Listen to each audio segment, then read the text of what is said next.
Et maintenant, il va tenter une pénétration. Il est très excité. L'autre mâle, lui, en a assez. Allô? Il relève ses ailes pour repousser. C'est ma cousine Ramona. Elle me demande ce que j'ai pensé de son mariage. Par principe, je hais les mariages. J'arrive pas à concevoir l'idée d'être lié à quelqu'un juste à cause d'un bout de papier. Ça cache forcément quelque chose. Mais avec elle, c'est un peu différent. Elle est sologame depuis qu'elle est ado. Elle a eu quelques histoires, mais elle rompait rapidement parce qu'elle supportait pas l'idée de s'être infidèle. Et à chaque fois qu'elle larguait un mec, c'est moi qu'elle appelait. J'ai beau lui dire que j'en avais rien à péter, mais elle s'obstinait à m'appeler moi. Alors je lui ai dit qu'il était temps de se caser. Du coup, 2 semaines après, elle m'annonce qu'elle se marie avec elle-même. Je lui ai dit de faire gaffe, parce que vivre avec soi-même, c'est pas si simple. Et je lui ai conseillé de faire un contrat de mariage. C'est jamais. Le pire, c'est que j'ai dû organiser le mariage avec elle.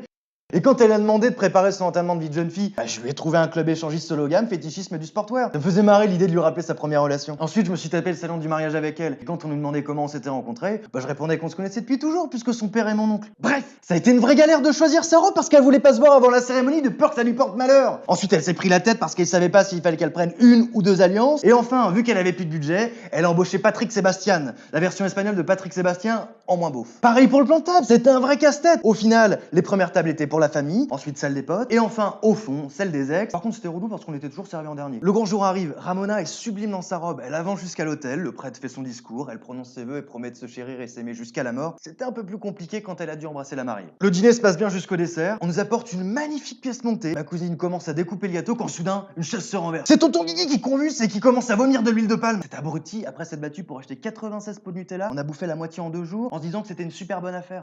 Mais il se relève quasi instantanément, les yeux révulsés, il se met à courir partout en criant « Noisette, noisette !» Il se jette sur Patrick Sébastien et le mord à la carotide. Dieu se met à pisser le sang, à vomir de l'huile et à crier à son tour « Noisette, noisette !» Mais vu que j'ai vu Rec 3, j'ai compris que ça partait en couille. Ni une ni deux, je fonce dans les cuisines, et j'enroule mes mains d'un torchon, puis je les plonge dans du caramel chaud, puis des Smarties, puis des nounours. Je rentre dans la salle et je constate que quasiment tout le monde est contaminé. Là, j'aperçois Augustin, mon neveu de 10 ans, louveteau Jeannette chez les scouts. Ce petit con avait construit une catapulte qui balançait des dragées. Il avait réussi à repousser les 7 premiers ex de Ramona, ce qui me laissait le champ libre pour bastonner Mamie Charlène. Je lui balance un low kick balayette dans sa hanche en plastique.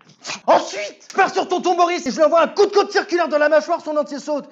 Il explose. Le souffle de l'explosion me projette contre un mur. Je sens que je perds quelques points de vie. Je suis un peu sonné, mais vu que je me souviens d'un vieux proverbe indien qui dit que celui qui plante un arbre doit l'arroser, je déclenche un incendie, les petits arbustes de déco sur la table se mettent à grandir et le taux d'huile de palme des invités commence à descendre. Petit à petit, tout le monde reprend ses esprits et se met à chanter It's Raining Men frénétiquement. Et là, vu que j'ai fait 15 ans de modern jazz, j'ai pas tout le monde avec mes pas de danse. Là, mon prépubère de neveu m'enjoint sur la piste et moi je me dis qu'il veut que je lui apprenne les bases. Mais cette enflure me fait le jeu du rond et m'éclate l'entrejambe. Alors ouais, cousine, ouais, j'ai peut-être une couille qui est remontée jusqu'au nombril. Mais putain, qu'est-ce qu'on s'est marré. Ça m'a fait plaisir, ça faisait longtemps que j'ai pas passé un aussi bon moment avec papy et mamie. Et tu peux rassurer Augustin, j'ai retrouvé ses dents de lait plantées dans mon genou, du coup la petite souris pourra passer. Bref, c'était un super mariage et vous faites un super beau couple, toi et toi. Allez, bisous.